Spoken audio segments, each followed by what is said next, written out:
Bonjour à tous, je suis content de vous retrouver dans ce nouveau numéro de Wehari consacré au petit jardin délicieux de Moindou. Cultivé en symbiose avec la nature, c'est ce qu'on va découvrir avec Elodie. Semences, légumes, épices font de ce petit bout de terre un trésor. Et nous continuerons dans la tribu de Mia Akanala avec Pauline, où elle nous dévoilera la recette de la feuille de taro. Allez, c'est parti, allons retrouver Elodie qui nous attend.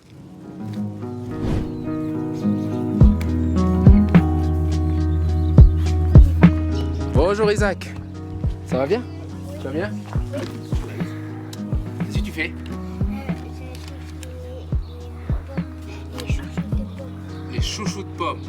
Et ben, ils sont belles. Et maman, elle est où? Au jardin. Elle est au jardin? Et le jardin, il est où? Là-bas. Il est en bas. Ok, ben, je vais aller voir maman. À tout à l'heure. Bonjour Elodie. Bonjour. Ça va bien? Ça va? Ça va, ça va. Alors, c'est chaud, mais c'est bon. C'est Ça va. sec. Dis-moi Je tout. suis en train de ramasser des veux- loupards. Des quoi? Alors des loupards, c'est des courgettes éponges.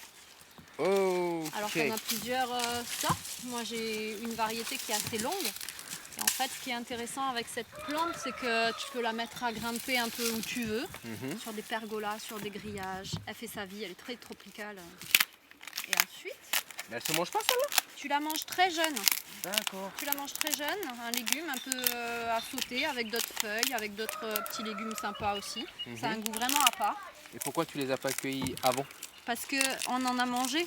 Déjà. Et que l'utilité de cette plante, c'est qu'elle va te fabriquer un fruit qui va sécher. Tu peux le garder, ça se garde longtemps? Oui, oui, oui. Une fois que c'est pelé ou même stocké sec, et ça va pas pourrir. Ok. Et ça donne envie, hein. On dit que dans un jardin délicieux, il y a plein de choses à voir. À voir, à Ah oui. goûter. On peut faire le tour de ton jardin, tu peux nous montrer. Mais tout à fait. Parce que là, déjà, avec cette éponge, cette Je vais déposer ça juste éponge du là. jardin. Allez.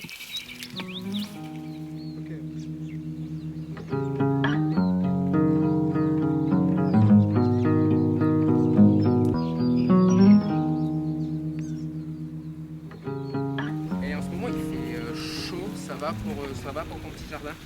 Alors on est en manque de paille, affreusement, mais on va tout doucement voilà, laisser les plantes pousser. L'idée c'est de mélanger les fleurs, les plantes qui vont donner de la matière qu'on peut couper, remettre à composter par terre. Ok. Donc tu trouves à manger, tu vas trouver des choucanas, tu vas trouver des pervenches, donc ça c'est les médicaments. Il y a beaucoup de miché aussi, important. Des goyaviers, des bananes, tout ça on plante serré en fait. On part de l'idée que dès quelque chose va un peu prendre de l'espace, on va le tailler, on va le récupérer pour le sol. On mélange. D'accord. Mélanger, que tout le monde soit les uns avec les autres. Mimosa, on garde, ça nous fait du maintien du sol, de la matière. Ça va nous permettre aussi d'y mettre des choses à grimper, des haricots locaux comme les quatre coins. Le 4 coins, c'est celui-là là? Haricots quatre coins, ils se Haricots mangent quatre coins. beaucoup plus jeunes. Là on est sur, tu vois comment il a jauni au centre. Ouais. Là ça y est, il est plus consommable ou alors on va manger les graines ou les faire torréfier pour faire du café. C'est ce qu'ils font au Pérou. Ah ouais, avec Ouais. les graines, ils font du café? Avec les graines séchées, ça remplace la boisson du café. Préparez tout pareil, séché, torréfié, moulu. moulu. Et celui-là, tu le trouves en Nouvelle-Calédonie? Tu le trouves Tout à fait. Alors le haricot quatre coins, on le retrouve en Asie, on le retrouve en Amérique du Sud aussi.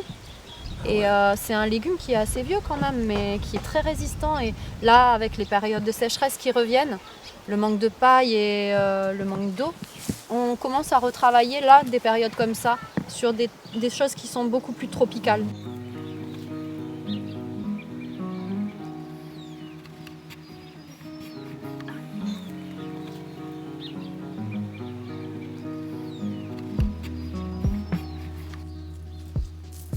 Elodie, Oui, Cédric. alors je vois pas mal de choses dans ton jardin. Je me suis posé la question sur des graines. Les semences. Les semences, pardon. Est-ce que tu les prends au marché? Tu as un fournisseur Non, toi-même? alors au maximum, on essaye de refaire nos propres semences et surtout d'adapter beaucoup de choses à ici, Ok. comme les choux quels, les choux cabus, les choux raves. On essaye d'utiliser des graines de l'extérieur qu'on va adapter, mais des graines bio, des graines paysannes. Ça, c'est important aussi, pour éviter de faire travailler les Mais tu dis- multinationales. Quand tu dis les graines paysannes, c'est des graines parce que tu as des graines où tu peux pas les Voilà. semer. Donc, les multinationales Ouais. utilisent des graines qui ont été fabriquées en laboratoire Mhm. et qui sont hybridées ou même traitées à cœur. Hybridées, elles repoussent Hybridées, ça veut dire qu'elles repousseront très difficilement et qu'elles n'ont pas. On a enlevé des chaînons d'ADN pas. Ok. qui font que dans le temps, Ouais. on va partir sur une plante qui va mourir. Ouais. Mais je conseille aux gens de les réadapter tout doucement, en fait. Et toi, il est important pour toi de mettre en valeur ces graines Oui, sur tes produits. Je veux tout dire, à fait. Ben, c'est l'issue de l'humanité. C'est notre trésor. Parce que demain tout s'arrête, c'est quand même grâce à tout ça qu'on va continuer à manger et à vivre. La graine pour moi, que ce soit d'un arbre ou d'une plante à manger ou d'une plante à soigner, c'est important de continuer la transmission de tout ça. Yep. Olé, je te suis. Allez.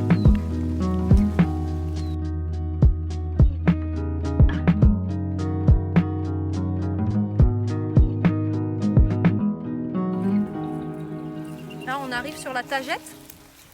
La tagette. La tagette, c'est une fleur. Ils sont bons. La tagette, c'est une plante qui va traiter le sol en profondeur jusqu'à 3 ans. Elle a une substance qu'elle va libérer dans le sol.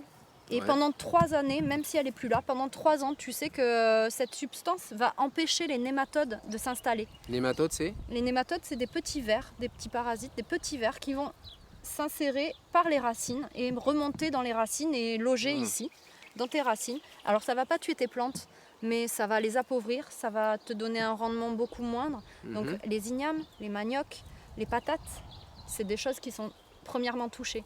Les gombos, les tomates, les salades, tout ce qui va être chouchine, ce genre de plantes assez fragiles. Et du coup, tu t'en rends compte par rapport à la quantité de plantes qui s'appauvrissent, quoi. D'accord. Donc planter de la tagette autour. Planter de la tagette autour, dans les lignes, dans les buts, même avant de planter les saisons d'igname, avant de faire des saisons de patates, toujours avoir une longueur de tagette. Au Pour les moins, protéger. tu sais que ça te protège le sol et ça va... Bah, tu pars sur des substances naturelles, donc là, c'est intéressant, vraiment. Et la tagette, qu'est-ce que tu en fais? Tu fais de la salade, c'est une épice. La tagette, nous, on la boit pour son goût en tisane. Ah, Et ce que je fais en tisane, aussi très ok. souvent, c'est que je fais des tisanes une fois par mois un peu plus costauds avec les feuilles et les fleurs Pourquoi? pour pouvoir traiter les vers intestinaux. Parce qu'on est sur une plante qui, du coup, a un pouvoir, une action de tuer et de repousser les vers de la terre. Mais à savoir que ces vers qui sont des parasites dans le sol, c'est exactement les mêmes qu'on consomme On est avec d'accord. avec les légumes et qui viennent s'installer dans notre corps. Eh bien la tagette, efficace. Hein. Efficace la tagette, le sol et pour le c'est corps. vraiment intéressant. Ok. Là, je vais te montrer une plante qui est Allez. sympa. De l'amarante à graines. On peut s'approcher? Oui. L'amarante. Et tu fais quoi avec de l'amarante? Alors l'amarante, à savoir qu'en Calédonie, on a 3 sortes d'amarante sauvages qu'on consomme pour les feuilles. Donc amarante feuille. Là, elle est un peu séchée, hein, on est sur la Amarante fin. feuille, d'accord. Sinon, c'est très flamboyant et les panicules se tiennent en hauteur et c'est beaucoup plus doré. Alors voilà, pour savoir reconnaître les amarantes qui vont se manger ou non. Ici, C'est vachement fin. Et tu manges. on a les graines. Il doit y avoir une bonne quantité pour en faire un bon plat. Ah oui, d'amarante, hein. après, faut être courageux, c'est comme le quinoa. Hein. C'est quand on commence à cultiver des choses comme ça, faut en faire beaucoup. Hein. Wow. Ça, c'est de l'amarante qui s'est mixée avec de la sauvage. Et du coup, ok. on est sur une amarante qui ne va pas se consommer. L'amarante graine à consommer, elle a des graines blanches. Tu consommes la graine. C'est beaucoup plus intéressant de manger ça que de manger du riz au niveau apport nutritionnel. Et est-ce que tu en as planté de l'amarante que tu consommes? Alors, on vient de récolter toute l'amarante. Si tu veux, il y a Tom qui est en train de les préparer, de les séparer pour récupérer les graines. Si tu veux aller le voir. Bah, je vais aller le voir. Je vais faire un tour et toi tu fais quoi? Moi, je vais aller finir de cueillir mon thym martiniquais pour mon sirop. Ça marche. Bah, on se rejoint là-haut? Ça marche, on Ok. se rejoint à la cuisine. Bon, bah à tout à l'heure. À tout à l'heure.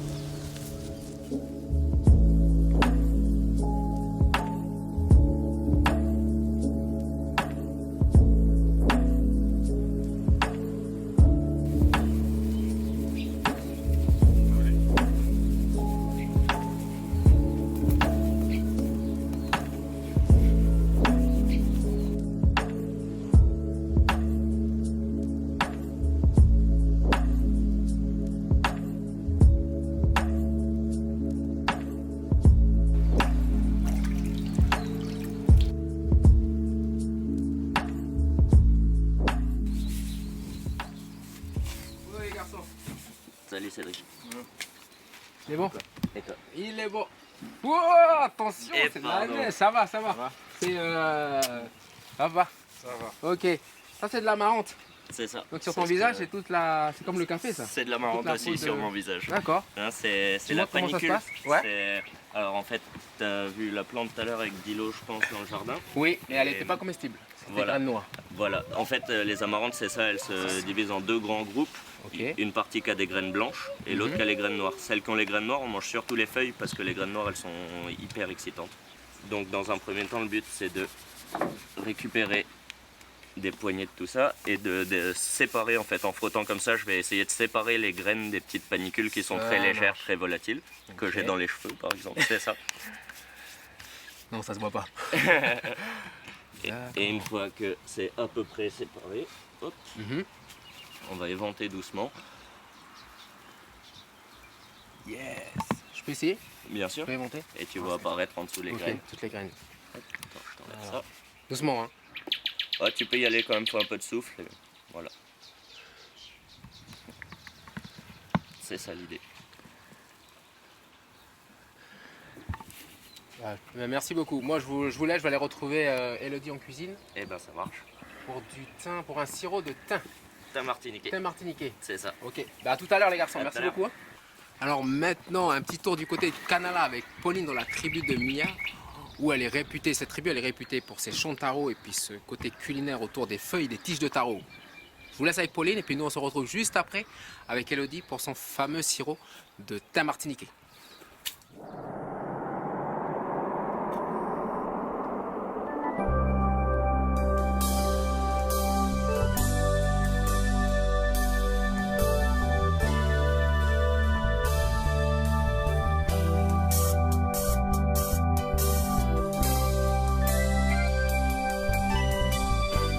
Là, on est dans la taraudière. Elles sont de tarot, là, à moi. Là, je vais prendre une bouture pour faire ma recette. Voilà. Voilà. Et vous prenez toutes les... Non, je laisse celui-là. Je vais laisser ceux qui sont vieux, là, les vieilles feuilles, là, je laisse. Je vais prendre les deux, les trois, voilà. C'est bon. On retourne à la maison.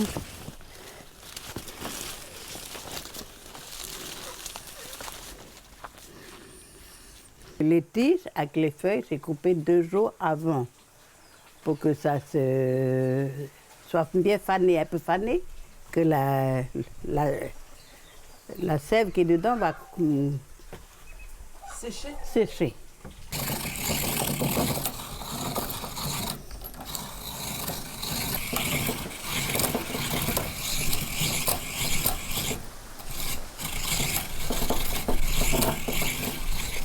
Pour commencer, voilà, je vais prendre la tige, je vais tirer comme ça, là.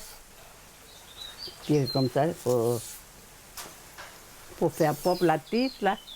Comme ça ne soit pas amer. Ça va. Quand tu as mangé, ça ne te gratte pas dans la bouche. J'ai fini d'enlever les fils, la fibre. Après, je vais aller les rincer, laver. Que ça soit propre pour la cuisson. Voilà.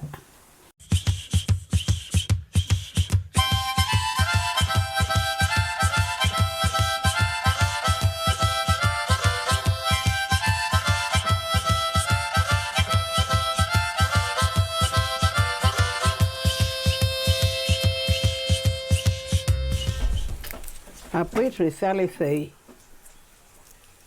Le paquet de feuilles que ma grand-mère m'a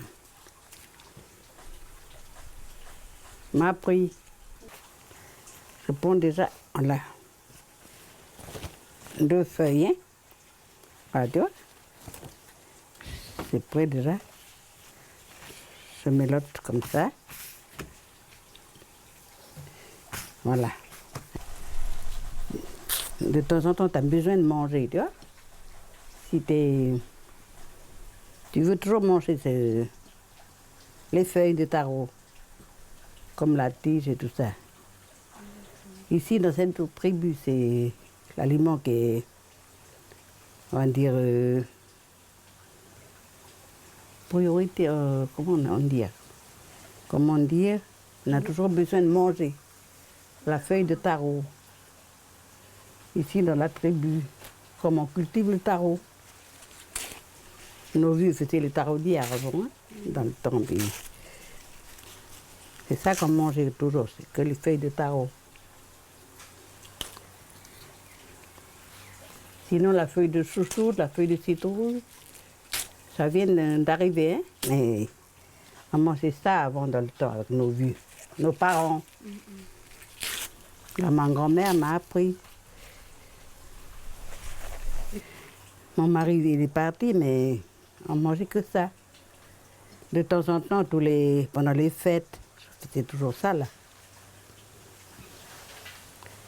Et vos enfants, vous avez des filles? J'ai des filles, Elles savent faire les recettes? Elles savent ma recette, elles ont pris ma recette, là. Elles font chez elles maintenant, elles ont leurs copains, mais elles les font manger. Voilà. Voilà. Une bonne selle, voilà.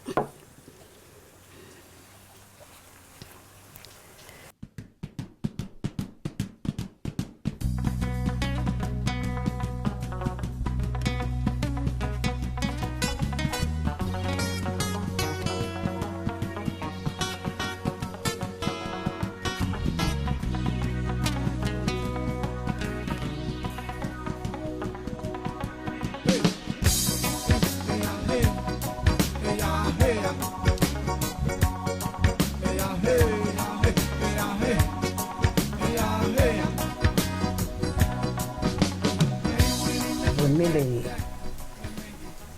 dedans. Voilà, c'est bon.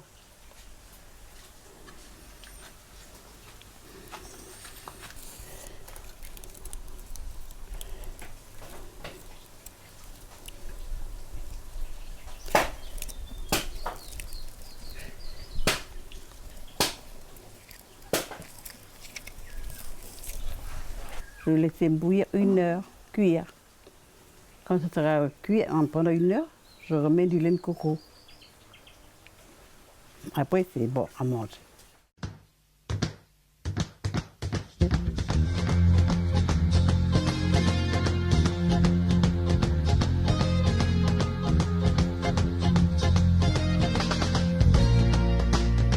Et voilà, Vanessa, il y a plein de jus.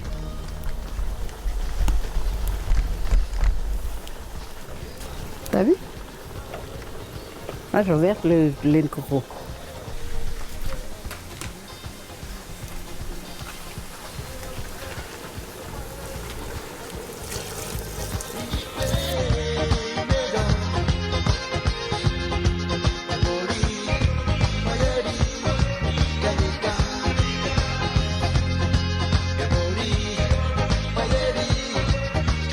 Là, c'est cuit. Tu vas manger avec du citron, tu vas goûter, puis tu mets du citron. Cédric! Ça y est, ça a été? Ça y est. T'es à quelle étape du sirop là? Alors là, ça y est, les feuilles ont infusé. Donc alors qu'est-ce que tu fais pour ton sirop? Parce que moi là j'arrive à une autre étape là. Là, on arrive au moment où je vais mettre le sucre. Ok. Voilà. Donc c'est cette grosse marmite. Où tu Dans as mis la tes grosse feuilles. marmite, j'ai mis de l'eau à bouillir. La quantité d'eau à peu près? Alors, pour Si c'est pas un secret. Non, entre 10 à 12 bouteilles, suivant l'ébullition aussi, parce qu'on y perd toujours un peu. Donc pour 6 litres d'eau, je mets 8 kg de sucre. Ah, 8 kg. On peut aller jusqu'à 7 litres. Il y a des gens qui mettent beaucoup moins de sucre. Ouais. Faut quand même penser que moi je Oh, fais du dépôt dans les magasins et de la vente sur les marchés. Il faut que quand même le taux de sucre soit assez important pour tenir dans le temps.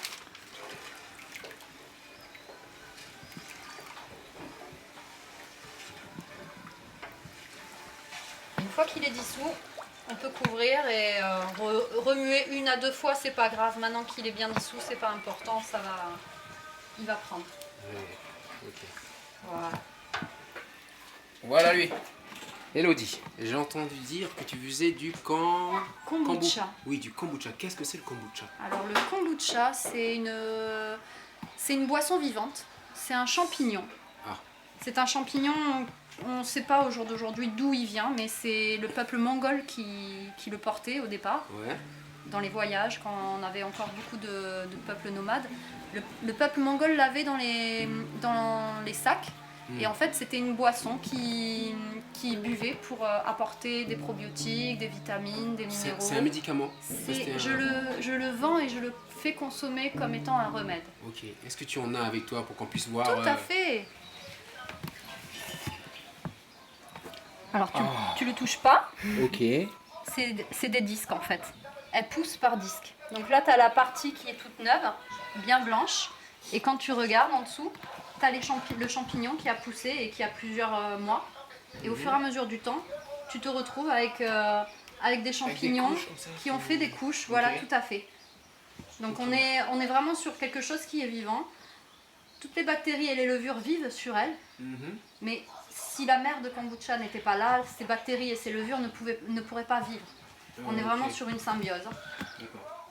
Tu as Voici noté, le non? kombucha. Ouais. Tu peux le faire au thé noir ou au thé vert. Moi, je le fais au thé noir. Mais je trouve que c'est quand- ce qui nourrit le plus la mère. C'est impressionnant. Ce qu'on voit là, c'est le champignon. Oui, ça c'est une Alors, maman, comment... une mère de kombucha. Comment ça marche? Alors, Ok. elle va manger la théine et le sucre qu'il y a dans la boisson que tu lui as préparée. En échange, au bout d'une dizaine de jours, une fois qu'elle aura commencé à consommer et à digérer ça, elle va libérer des substances dans la boisson qui sont super intéressantes pour le corps et pour tout le monde, hein, j'en donne même à mes poules. Et on va retrouver des probiotiques, des vitamines, des minéraux, tout un tas d'enzymes, tout un tas de choses très bonnes pour la santé.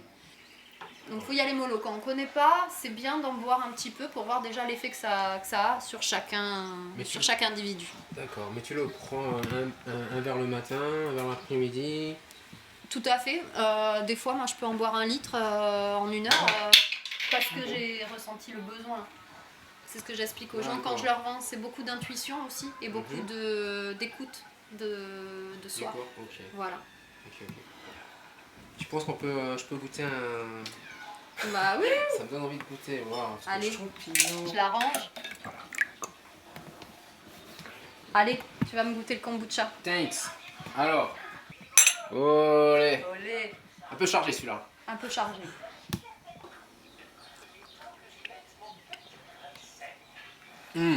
Se rapproche du cidre. Oui, Ouais. tout à fait. On me dit souvent que ça ressemble au cidre. Et plus tu le laisses longtemps. Plus ça se transforme en vinaigre. Ah, Tu peux faire du vinaigre de kombucha. d'accord. Ok. J'ai récupéré Pablo. Elle dit porte-moi. Ben je te porte. Alors je t'ai préparé un peu tout ce qu'on a vu aujourd'hui. Là ici tu as l'amarante. Trop bon. Alors ça change et c'est super intéressant au niveau nutritionnel. C'est super intéressant. Ok. Le fameux thym. Olé. Tiens, je donne.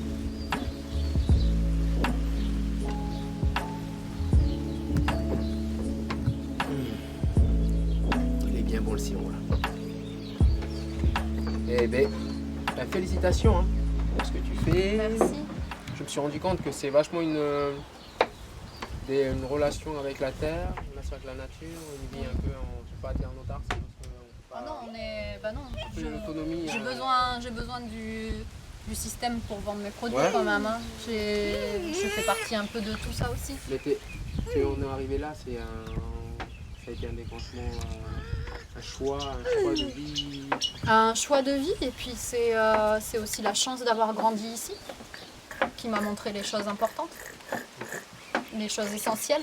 Essayer d'aller le moins possible acheter dans les magasins, essayer de penser l'impact qu'a chaque achat qu'on fait, parce que ça va à des multinationales ou à des grosses entreprises qui ne sont pas forcément intéressantes toutes. Elodie, merci beaucoup. Tu nous as appris beaucoup de choses, des graines, des semences, jusqu'à venir au Au kombucha. kombucha. Ça, c'est une grande surprise. Hein. Le kombucha avec le champignon, là, ça va rester. Ça. Si tu as un petit message à faire passer à travers l'émission Wehari. Est-ce Avec, que tu en as avec un? plaisir, oui, Ouais. j'en ai un. C'est continuer à faire du jardin dès que possible. C'est important. Et puis les gens qui ont un petit espace ou un grand, voilà, toujours penser à planter ces petites graines, que ce soit des fleurs, des légumes à manger, tout est possible, donc ne rien lâcher. Olé. Merci beaucoup Elodie. Avec plaisir Cédric, merci à toi. Chouette. Voilà, votre magazine Wehari touche à sa fin ici à Moindou chez Elodie. En espérant que vous avez appris plein de choses. Et quant à nous, on se dit à bientôt pour un prochain numéro. Allez, tata. Tata. Allez, tu vas me goûter le kombucha. Thanks.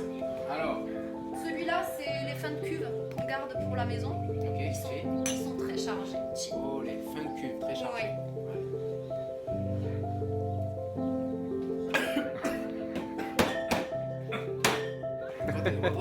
J'étais stressé. Je voulais enchaîner sur